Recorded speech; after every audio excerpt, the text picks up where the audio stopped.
Welcome to the Thought Snob Podcast. I'm Paula Swope. Let's get snobby.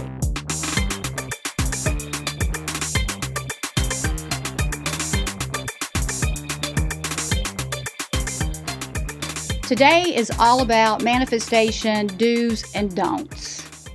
And let me tell you, there's much to learn. There is a right and wrong way to consciously create the life you want. What I know for absolute certainty is that we naturally manifest. We're constantly creating tangible and non-tangible things in our lives, but most of us need to be taught how to do this properly. I had to be taught because I was clueless about how powerful my mind was. Another piece of this is it's essential to prepare yourself for conscious creation, and this episode will help you do that. My debut book, Thought Snob, The Modern Spiritual Playbook for a Better Life, is designed to turn you into a magnet for whatever you want. It goes deep and will transform your entire life. So consider this episode as a mini version of that. If you followed my work for any amount of time, you know I was a hot mess the first 3 decades of my life. My motto was, I've been put on this earth to be tormented. I said that a lot, all the time. I behaved like a complete dumbass, and I'm no dumbass. But I was painfully unaware. I was unaware that I had created a miserable life for myself. Learning about how manifestation works saved me because the knowledge made me painfully aware that I had created circumstances that I hated so much. I realized that if I could create scarcity, I could create abundance. If I could attract poor health, well, I could attract perfect health. And if I could succeed admirably at associating with some of the most toxic human beings on this planet, then I could attract some of the most loving and supportive people on this planet. This episode is most suitable for beginners or for those who have started down the spiritual path and lost their way. No worries whatsoever if that's you. We all fall off our spiritual path, especially in the beginning. The glorious thing about this is we can always choose to get back on it. The information I provide in this episode can also serve as a refresher for those who are more advanced. It never hurts to refresh and revisit information that you may have forgotten. I still go back and read the self-help books I read 20 years ago because the concepts of manifestation never change. This is timeless work. But although manifestation concepts don't change, we do. And sometimes we need to freshen up or step up our game when the concepts we've always used are no longer producing the magic they used to. We aren't fixed. We aren't finished products. Our approach to consciously creating our physical reality might need to change as we change. I've switched up my game 1,000 times over the years, so that's another benefit of today's episode. You may learn some new tools and tricks. Now, my ultimate goal is to help you start the process of rewiring your brain to believe the good over the bad. And research shows that brain rewiring takes about 1 month. For some, it can take longer. But if you adopt the practices that I'm about to teach you and you're consistent with them, your life will have improved within 1 month. Even if the changes are subtle, you will experience some good changes. And again, I must stress the importance of consistency. If you're consistent, you will reap the benefits because our nervous system is neuroplastic, which means it can change for the worse or for the better. You are in control of that. We're aiming for better, all the way around, better. The repetitiveness of using these daily practices builds your spiritual intellect, but it's like math. If you don't use it, you lose it. I also want to point out that these practices I'm about to teach you can be integrated into your daily life without spending money or suffering through some crazy learning curve. So I got to quote Dr. Wayne Dyer, okay? He said, "Excuses be gone." That was the title of one of his books that was one of my favorites. If you really want to improve your life, I'm giving you exactly what you need here. So let go of those excuses that do nothing for you. Okay, let's get started with the lesson. The first one is the foundation of manifestation. Like attracts like. So what does that mean for a person who's miserable and never gets what they want? It means they must become what they want. So how do you do that? Here's a great place to start. I want you to think about how you feel daily. Do you feel good or bad on most days? And I'm interested in you nailing down on average how you feel, because that's what's most important. It's our most consistent and dominant feelings and thoughts that create our physical reality. If you feel poorly, you'll attract people, places, and things that match that feeling. That's how manifestation works. Like attracts like. So what are you like? If you're driving right now and listening to me, all I want you to do is think through this. But if you're in a position where you can journal about this, I want you to grab a pen and paper and start writing about how you feel most of the time and see where that writing takes you. Ask yourself, how do I feel most of the time? Be as honest with yourself as you've ever been. If you realize you don't feel well most of the time, that's not a bad thing, because that realization leads to a grand awareness, which is the foundation of all change. You can't change without it. You can't change without developing an awareness. Now, let me clarify this. There's feeling bad physically, and there's feeling bad mentally and emotionally. Just because you don't have, let's say a head cold right now or a headache or something like that, doesn't mean you feel well if you have to be, close to an insufferable coworker every day.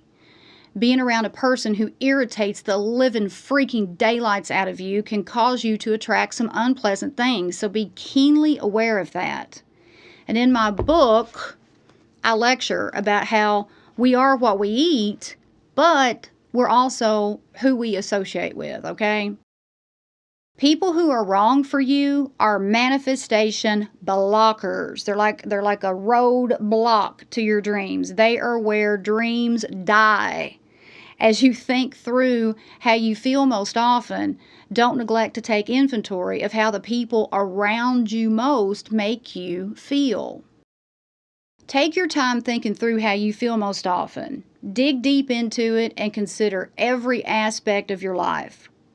Here's an example of a life circumstance you should consider when doing this self-reflection exercise. Do you have someone in your life that you're close to that negatively triggers you? This is the person who may criticize you or act like an expert on you. They may act like they know more about you than you do. This person may associate with your enemies. This person is the one who always works in a dig or says something hurtful for no apparent reason. This is the person who you may have wondered if they even like you. If you have someone like this in your life, think about how you feel when you're in their presence and after you leave their presence. This is critically important to evaluate, especially if you're around people like this a lot. I'm not saying we should surround ourselves with enablers and people who placate us. That's not what I'm saying.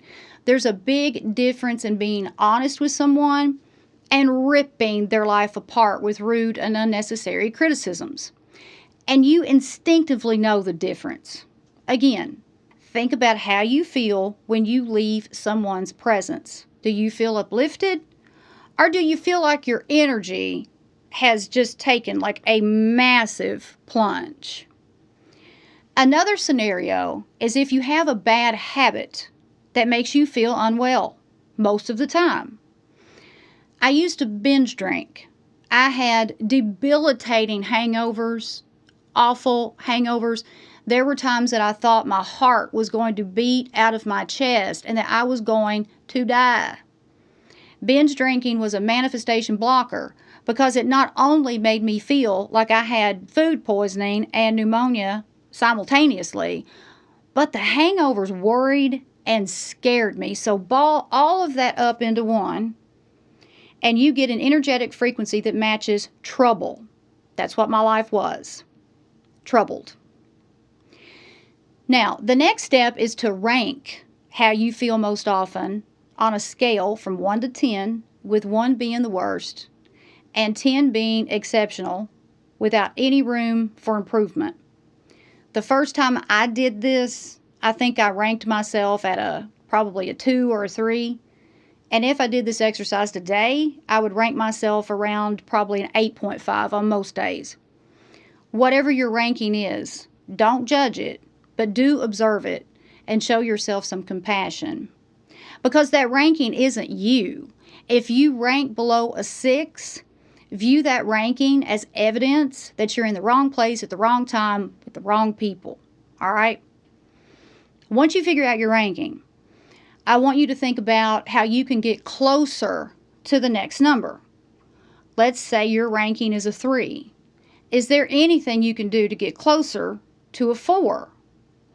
It's best to approach this incrementally because taking smaller steps is easier and more manageable than trying to jump ahead to an 8, which would likely be impossible anyway. Taking small steps sets you up for success, but as you move on up that scale and get closer to that 7 to 10 range, you're going to find yourself making some decisions that you never thought you would, okay? And that statement leads to the next piece of this inner work. I want you to make a list. If you're driving, just think through this for now and make your list later. Here's what you're going to do. Make a list of everything you don't want in your life. These statements will be simple, like, I don't want to be overweight, or I don't want to be broke. Whatever it is that you don't want in your life, own it unapologetically and consider no one else besides yourself. This is your life. You choose what you want and don't want. Write down as many statements as you like. This is another exercise that you might need to revisit daily for a week or so, or maybe you're so in tune with yourself that you can finish this list in a day. We're all different, so take the time you need to complete this list because there's a second part coming here. After you complete your don't wants, turn those don't wants into I want statements. I'll go back to the I don't want to be overweight statement. You would turn this into a more empowering statement such as, I want to be healthy, or I want to feel beautiful.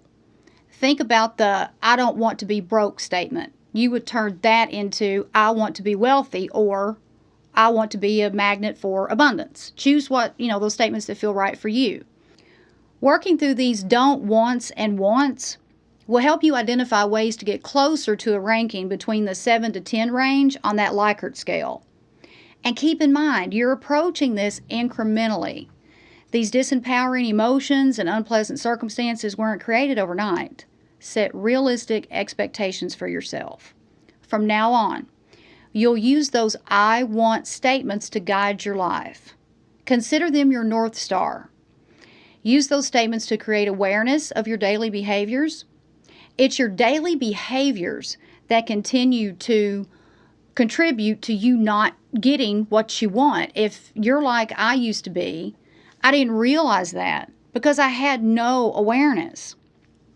So approach each day with your I want statements in mind. And before you make decisions, ask yourself, does this decision mirror what I want or don't want?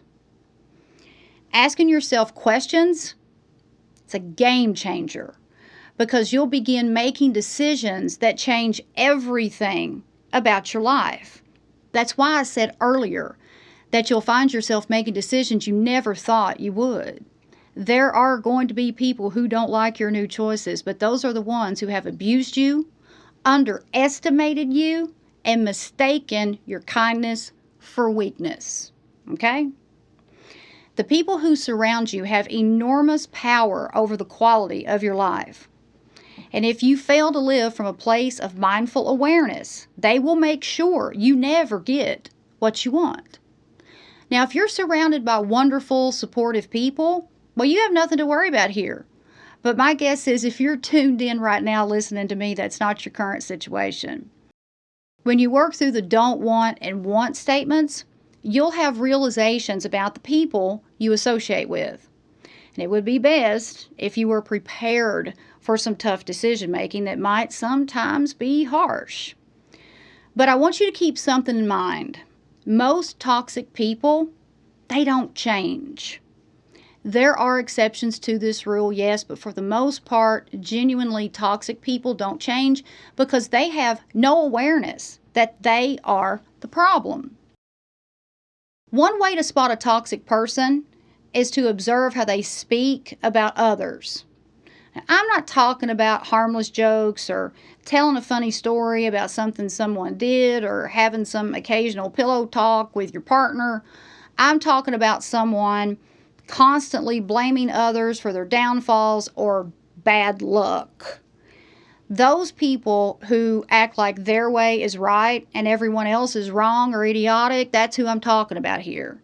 Toxic people never fail to make rude, insulting remarks, and there are two ways to beat them at their own game. First, strengthen your emotional intelligence, and you won't be remotely fazed by any sewage that comes out of their mouths. After all, we can always choose not to be offended or insulted. Now, that can be easier said than done. And if you're around someone who constantly tests your emotional strength, it's probably best to distance yourself from that person, okay? Second, don't give them an opportunity. People should earn the right to be in your presence. Remove yourself from them. If you aren't present, they can't insult you. And their insults aren't about you anyway. Their insults come from their insecurities and their self-loathing. Usually, jealousy is at the core of this. It's at the core of those little digs and those insults. I consider jealousy and hatred to be interchangeable terms. It's almost impossible to associate closely with someone who is jealous of you. Unfortunately, this is really common with women. And listen, women, we have struggles that men don't have to endure in this lifetime. We need to build each other up and support each other. Approach our relationships with women from a place of empathy. If you feel jealous of another female, you must realize jealousy is a misdirected emotion. You're jealous of people because they have something you want. Learn from those people. Don't be jealous. That's a tremendous opportunity for growth. It's also a test. Don't fail it. Okay, moving on to the next daily integrative practice. I want you to analyze your I want statements and find words that reflect what you want. For example, let's say you wrote, I want to be wealthy. What words do you use frequently that oppose that statement? Do you talk about and complain about your financial troubles with other people? Do you use the words, I'm broke, like all the time? If you identify these patterns in your daily communications, you must interrupt those patterns. I'll stick with the I want to be wealthy statement to demonstrate how this should look for you moving forward. If you want to be wealthy, you must do everything in your power to mirror wealth. If you don't have the financial resources to do that, you got to take it to your mind and your mouth. Think it and speak it into existence. Have you ever had someone who constantly said, I can't afford that? Like, you mention anything. You mention going somewhere and their immediate response is, I can't do that because I can't afford it. This is the type of language that will keep a person in scarcity. When we get into the habit of speaking this way, it becomes the norm. And that's where we fall into the trap of never getting what we want. Use those I want statements to guide your language and interrupt the conversations that block you from creating a better life. Don't speak about your financial troubles to anyone. Don't do it. You can easily skirt around that. It's easy to do as long as you're aware and present, okay? Here's something you can do to help you break the habit of using that disempowering language. Now, after using this technique for 3 days, you'll be on your way to breaking the habit. Identify some words that reflect what you want and use those instead of the words that block you from what you want. It takes a little bit of practice. For instance, if your goal is to attract wealth, we'll stick with that example. Think about words that are associated with that lifestyle. How will you describe your life when you're wealthy? What feelings are associated with that lifestyle? Ask yourself these questions and see what comes to mind. Replace the disempowering statements with those words that come to mind. Instead of saying you can't afford X, Y, and Z, ease your way into telling your subconscious mind a story that empowers you and say, I'll have that. That's for me. When you get to the point that you believe you're wealthy, even though you aren't, you'll step up your game and speak in the present tense. For instance, instead of saying, I'll have that, you'll say, I am wealthy.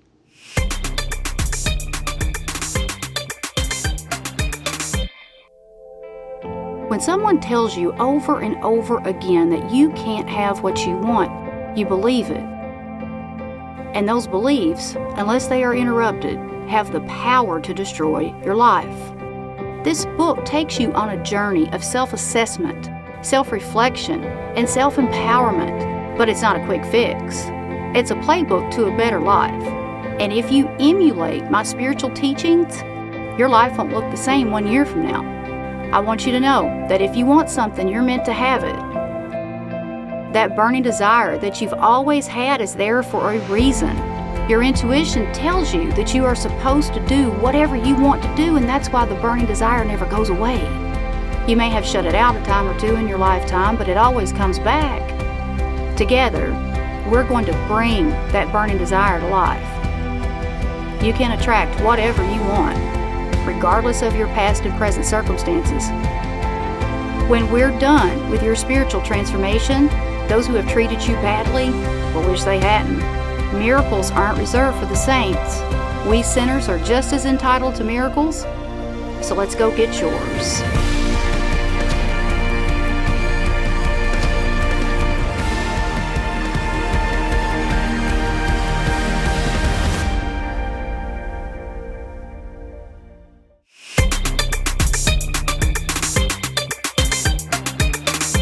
When I became debt-free, I felt relieved like I never had before. I mean, relief is like the best feeling ever. It's so light and joyful, especially when you compare it to worry and fear. I mean, relief is where it's at. Think about how you'll feel when you're wealthy and label those emotions. Think about those emotions in your mind, and when you're ready, visualize what you want. You're taking incremental steps over the next 30 days to prepare yourself for consciously creating the life you want. So ease into the visualizations. A great way to do this is to spend 5 minutes in the mornings imagining the life you want, and then spend the last 5 minutes doing the same thing before you sleep. In my opinion, and well, this is an informed opinion that's actually backed by research, so I guess it's really not an opinion, it's actually a fact. The thoughts you have before you go to sleep are significant because we process and digest everything while we sleep. If you go to sleep worrying about everything and under the sun, you create enough momentum around those thoughts to bring them into your physical reality with the quickness. Be very careful there. How you feel before you sleep is an indicator of the quality of your manifestations. Here's something else that you may or may not be aware of. Don't watch anything on TV that bothers you. For example, I can watch American Horror Story and it doesn't bother me, even though the content can be downright vulgar, disgusting, and creepy. It still doesn't bother me. On the other hand, if I watch something and there's a scene where an animal is harmed or someone gets raped, that bothers me to the point that I think about it days later and I dream about it. That's not good. So the moment a show or a movie triggers those emotions, I turn it off. This is why I don't watch the news.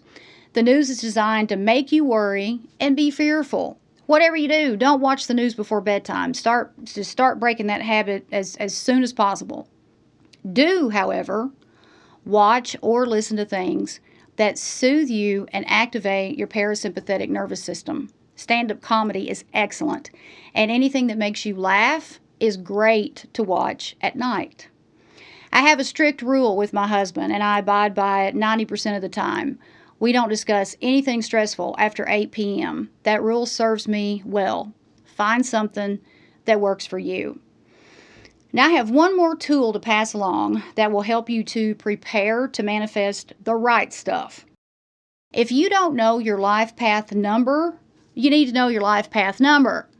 Your life path number will give you great insight into what you're supposed to be doing with your life, and it will help you to zone in on your strengths and weaknesses and use that information to your advantage. So I'll teach you how to calculate your life path number, and then I'll give you a brief overview of each life path number. But I encourage you to dig deeper and research your number on your own. A Google search will reveal everything you need to know about your number. So what you do is you write out your birthday in digits and then add them all up. So I'll use my husband's birthday to demonstrate this. His birthday is June 27th, 1979. So you add 6 plus 2 plus 7 plus 1 plus 9 plus 7 plus 9. That equals 41. Then you keep adding until you get a single digit. In this case, you add 4 plus 1, and that gives you a 5. So his life path number is 5. The only time you don't reduce that last number to a single digit is when you get one of the master numbers, and there are 3 of those. 11, 22, and 33 are master numbers. My life path number is 33, so I'll use my birthday to show you what to do if you get a master number, and congratulations if you do. My birthday is December 25th, 1976. So we'll add 1 plus 2 plus 2 plus 5 plus 1 plus 9 plus 7 plus 6, and that equals 33.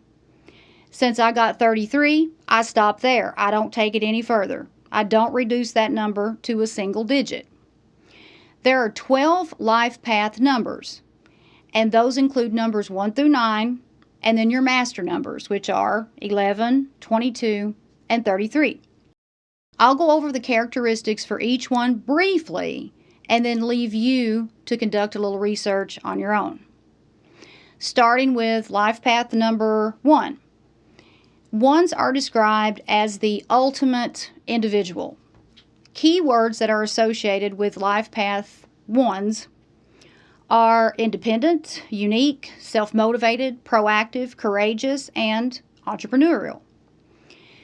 You carve out your own path in life when you're a number 1, and you're especially drawn to careers that involve innovation, management, entrepreneurial ventures, life coaching, property development, leadership, and or business. I mean, you're a real go-getter if you're a number 1.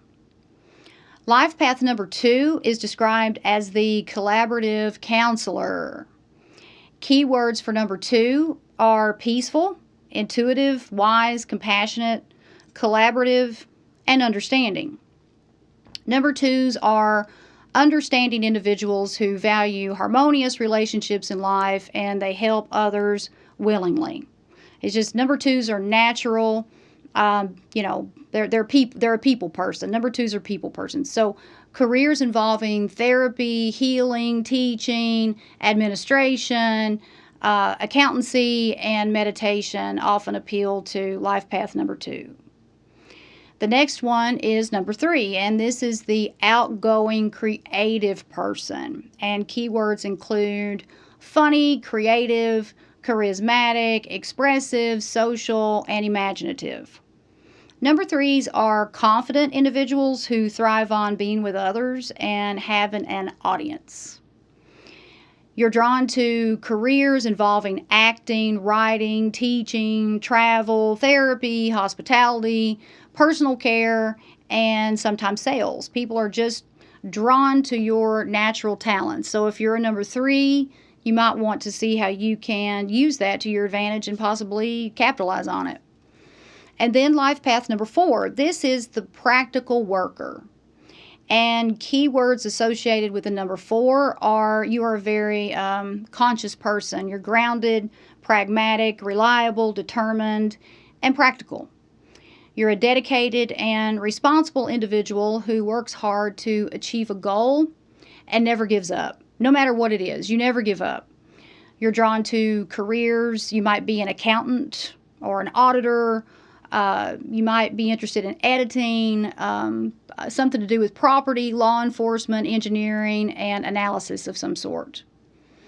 Life path number five. Fives are described as the jack of all trades. Keywords for the number fives are versatile, charismatic, restless, resourceful, communicative, and adventurous. You're a multi-talented individual who craves freedom, adventure, and excitement. You're drawn to careers in and around events, PR, journalism, teaching, travel, consulting, and sales. You might dabble in a number of careers over your life instead of having one tried and true path. And life path number six. Number sixes are described as the supportive advisor. And some keywords associated with this life path are nurturing, compassionate, supporting, helpful, perceptive, and wise. So life path number six. You might be a perfection-seeking individual who wants to help make your corner of the world a nicer place.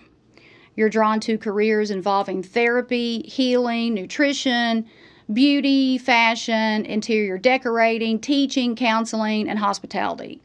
And others always want your advice, okay? Moving on to number seven, the clear-eyed philosopher.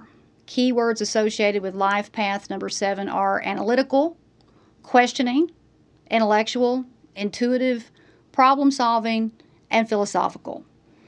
You're a truth-seeking individual who has a natural instinct for untangling big problems and seeking answers to life's big questions. You're drawn to careers involving innovation, engineering, technology, digital communications, strategy, and journalism. You have a mind for big thoughts and big ideas. And next is life path number 8. You're the moneymaker.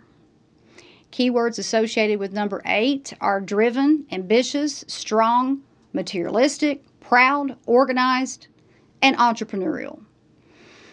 You're dedicated to achieving the goals you set for yourself early on in life. You're drawn to careers in business, property development, leadership, the law, project management, banking, finance, and property.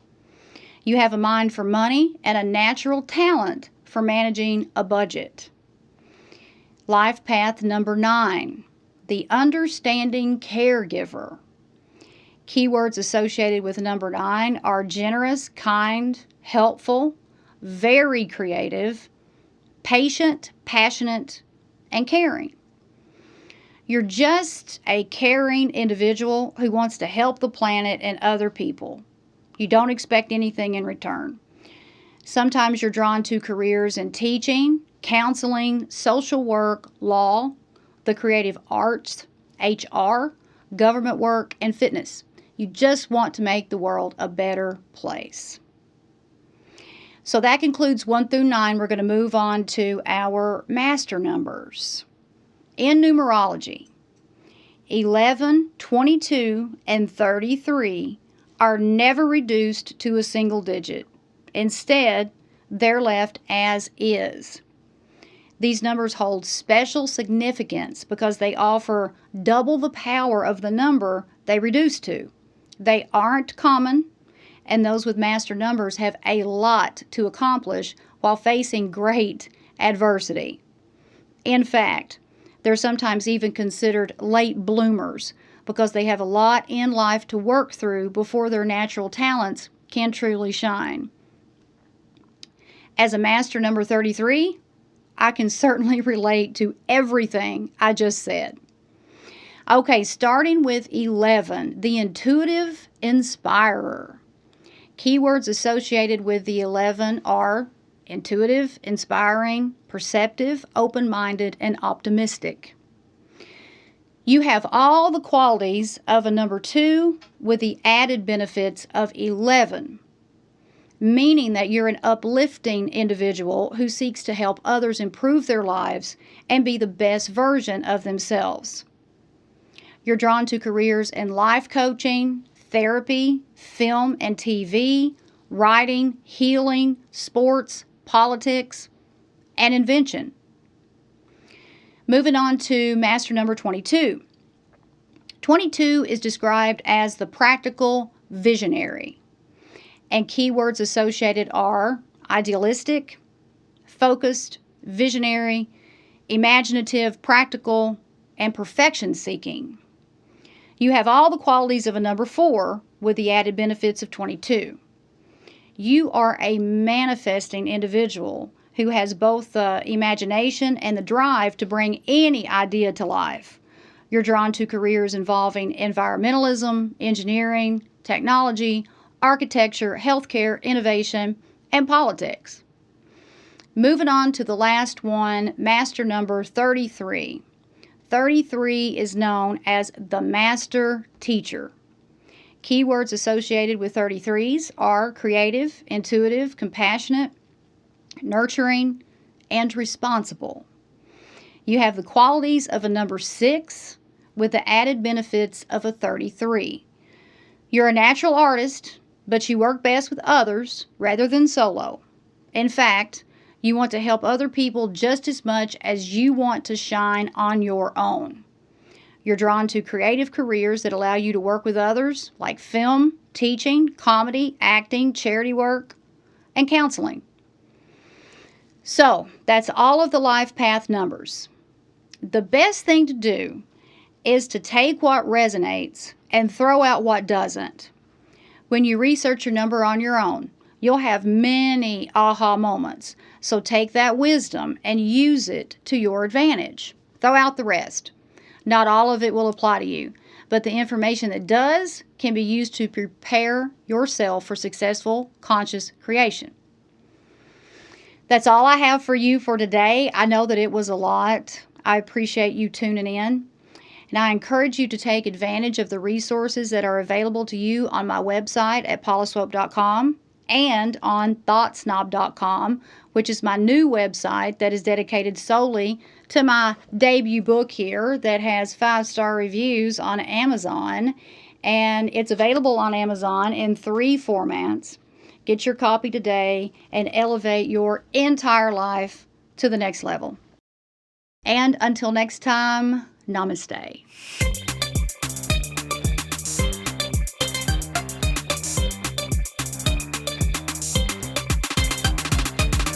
The Thought Snob podcast with Paula Swope has been brought to you by Thought Snob Media in association with Special Purpose Studios. All production, mixing, and sound engineering by me, Will Swope. We hope you've enjoyed this podcast. Please take a few seconds to give us 5 stars and leave a review. See you on the next Thought Snob podcast with Paula Swope.